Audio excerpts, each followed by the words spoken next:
साथियों नमस्कार। मैं धर्मवीर मीना, सहायक आचार्य राजनीति विज्ञान, राजकीय महाविद्यालय गंगापुर सीट। आज की व्याख्यान माला में हम संविधान की प्रस्तावना के संबंध में जो तथ्यात्मक विषय है, तथ्यात्मक पहलू है, उन्हें प्रस्तुत करने का प्रयास कर रहे हैं। जैसा कि हमने पिछली श्रृंखला में संविधान की प्रस्तावना के संदर्भ में जो विश्लेषणात्मक अध्ययन प्रस्तुत किया था, उन्हीं में से कुछ तथ्यात्मक प्रश्नों को निकालने का प्रयास किया और उन्हीं प्रश्नों को मैं आपके बीच में प्रस्तुत करने का प्रयास कर रहा हूँ। ये प्रश्न प्रतियोगी परीक्षाओं के तौर तरीके से अत्यंत ही महत्वपूर्ण है। हमारी ओर से पहला प्रश्न है, प्रस्तावना को सर्वप्रथम किस संविधान में स्वीकार किया गया? वैश्विक स्तर पर जब इसकी चर्चा की जाती है तो अमेरिकी संविधान पहला संविधान था जिसमें प्रस्तावना को स्वीकार किया गया। द्वितीय प्रश्न, भारतीय संविधान में प्रस्तावना को कहाँ से ग्रहण किया गया है? मित्रों, भारतीय संविधान में प्रस्तावना को अमेरिकी संविधान से ग्रहण किया गया है, क्योंकि दुनिया का पहला लिखित और सबसे मार्गदर्शक संविधान के रूप में अमेरिकी संविधान को ही माना जाता है। यहीं से ही हमने न सिर्फ प्रस्तावना को ग्रहण किया, अपितु हमारी आवश्यकताओं के अनुरूप हमने अन्य बिंदुओं को भी ग्रहण करने का प्रयास किया है। तृतीय प्रश्न है, प्रस्तावना को संविधान का परिचय पत्र किसने कहा है? मित्रों, भारतीय संविधान की प्रस्तावना को संविधान का परिचय पत्र संविधान विशेषज्ञ एन ए पालकीवाला ने कहा है। अगला प्रश्न है, प्रस्तावना किस पर आधारित है? प्रस्तावना भारतीय संविधान के संबंध में प्रस्तुत उद्देश्य प्रस्ताव पर आधारित है। मित्रों, यहाँ ये जान लेना भी रुचिकर रहेगा कि उद्देश्य प्रस्ताव क्या होता है, उद्देश्य प्रस्ताव कब प्रस्तुत किया गया था, किसने प्रस्तुत किया था, कब पारित हुआ था। उद्देश्य प्रस्ताव वास्तव में एक ऐसा प्रस्ताव है जो संविधान में वर्णित उन उद्देश्यों को अभिव्यक्त करता है जो भावी समाज के निर्माण में संविधान विशेषज्ञों ने, संविधान निर्माताओं ने संविधान सभा के समक्ष कुछ आदर्शों के रूप में स्वीकार किए गए थे। इस प्रस्ताव को सर्वप्रथम संविधान सभा के समक्ष पंडित जवाहरलाल नेहरू द्वारा 26 दिसंबर 1946 को प्रस्तुत किया गया था। लंबे विचार विमर्श के उपरांत संविधान सभा द्वारा इस उद्देश्य प्रस्ताव को 22 जनवरी 1947 को स्वीकार कर लिया गया था। अगला जो तथ्यात्मक प्रश्न है वह है, संविधान में शक्ति का स्रोत क्या है? मित्रों, जब हम प्रस्तावना का गहन अध्ययन करते हैं तो हम पाते हैं कि संविधान में शक्ति का स्रोत जनता है। यहाँ जब एक सामान्य सा प्रश्न प्रस्तुत किया जाता है और ये अत्यंत ही साधारण सा दिखने वाला प्रश्न अत्यंत ही गंभीर भी होता है। जब प्रतियोगी परीक्षाओं में तथ्यात्मक प्रश्न के रूप में पूछा जाता है तो इसमें 4 विकल्प दिए जाते हैं: लोकसभा, संसद, राष्ट्रपति और जनता। जब हमारा ज्ञान पूर्णतः गहराई के साथ में अध्ययन नहीं किया जाता है तो हम सामान्यतः लोकसभा या फिर संसद को उत्तर के रूप में स्वीकार कर लेते हैं। यहीं हम मात खा जाते हैं। क्यों? क्योंकि हम संविधान को पूरी तरीके से पढ़ने का प्रयास नहीं करते हैं और यह अधूरा ज्ञान हमारे को नकारात्मक रूप से इंगित कर देता है।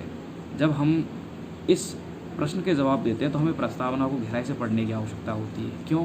क्योंकि प्रस्तावना में जो पूरी शब्द हैं उसका आरंभिक और अंतिम बिंदु है वो इस बात को स्पष्ट रूप से व्यक्त कर देता है कि भारतीय संविधान में शक्ति का स्रोत जनता है। इसे हम ऐसे समझ सकते हैं, जैसे प्रस्तावना की जब शुरुआत होती है तो यह लाइन आती है, हम भारत के लोग, जो जनता के भाव को व्यक्त करती है, और अंतिम लाइन है, इस संविधान को अंगीकृत, अधिनियमित और आत्मार्पित करते हैं।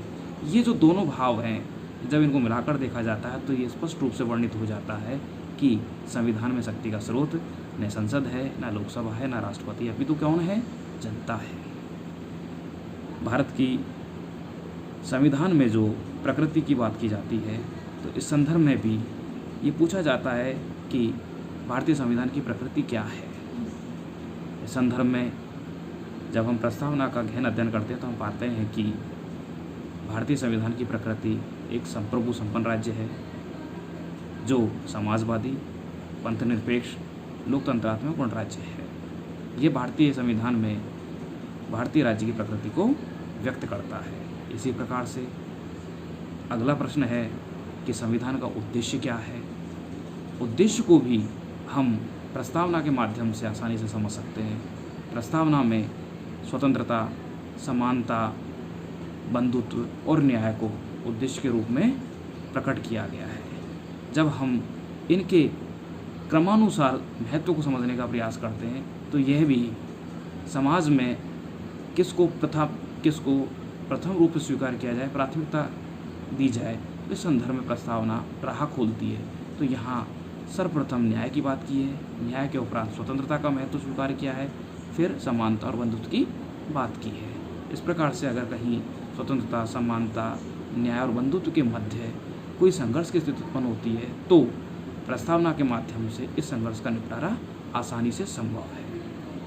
अगला प्रश्न है संविधान को लागू होने की तिथि क्या है। इस संदर्भ में हमारे मन में कभी कभी जब सामान्य स्तर पर चर्चा करने का प्रयास करते हैं तो हम पाते हैं कि 26 जनवरी 1950 हमारे संविधान को लागू करने की तिथि है, किंतु ऐसा मानना या ऐसा जानना पूर्णतः सत्य नहीं है, क्योंकि संविधान के जो मूल भाग है, एक महत्वपूर्ण भाग है, उसको 26 नवंबर 1949 को ही लागू कर दिया गया था और इसी दिनांक को संविधान के लागू करने की तिथि के रूप में याद किया जाता है। जबकि 26 जनवरी 1950 जो गणतंत्र दिवस के रूप में मनाया जाता है, उसके संदर्भ में हमारा ऐतिहासिक कालक्रम है। इसके परिणाम स्वरूप ही उस विशेष दिवस को महत्वपूर्ण बनाने के लिए संविधान निर्माताओं ने 26 जनवरी को संविधान का जो शेष भाग था उसको लागू करने का प्रयास किया था। इसलिए 26 जनवरी जहाँ गणतंत्र को प्रस्तुत करती है, वहीं जब हम बात करें कि संविधान के लागू होने की तिथि क्या है तो इसका जवाब हमें आसानी से मिल जाता है कि संविधान के लागू होने की तिथि 26 नवंबर 1949 है। अब हम बात करते हैं कि समाजवाद, पंथनिरपेक्षता और अखंडता ये ऐसे शब्द हैं जिन्हें प्रस्तावना के मूल भाग में शामिल नहीं किया गया था। प्रश्न ये उत्पन्न होता है तो इन्हें प्रस्तावना में कब शामिल किया गया था। मित्रों, इन शब्दों को 42वें संविधान संशोधन 1976 द्वारा भारतीय संविधान की प्रस्तावना में शामिल करके प्रस्तावना को और सशक्त बनाने का प्रयास किया गया था। संविधान में सामाजिक, आर्थिक और राजनीतिक न्याय की बात की है। मित्रों, प्रश्न उत्पन्न होता है कि इन शब्दों को कहाँ से ग्रहण किया गया। मित्रों, ये शब्द 1917 की रूसी क्रांति से लिए गए हैं। इसी प्रकार से स्वतंत्रता, समानता और बंधुत्व के आदर्श को जो भारतीय संविधान के मूल महत्वपूर्ण मूल्य हैं, इनके संदर्भ में बात की जाती है कि इन मूल्यों को कहाँ से ग्रहण किया गया। मित्रों, ये हमारे जो आदर्श हैं, मूल्य हैं, ये फ्रांसीसी क्रांति से ग्रहण किए गए थे। इसी प्रकार से संविधान में ये भी चर्चा का विषय है कि कितने प्रकार के न्याय हैं। मित्रों, हमारे संविधान की प्रस्तावना स्पष्ट करती है कि भारतीय संविधान में सामाजिक न्याय, आर्थिक न्याय और राजनीतिक न्याय 3 प्रकार के न्यायों की बात की जाती है। इसी प्रकार से यह भी विचारणीय विषय है कि संविधान की प्रस्तावना में या संविधान में कितनी प्रकार की स्वतंत्रता नागरिकों को प्राप्त है। इस संदर्भ में जब तथ्यात्मक स्थिति की बात की जाती है तो 5 प्रकार की स्वतंत्रताएं प्रदान की गई है। विचार, अभिव्यक्ति, विश्वास, धर्म और उपासना की स्वतंत्रता।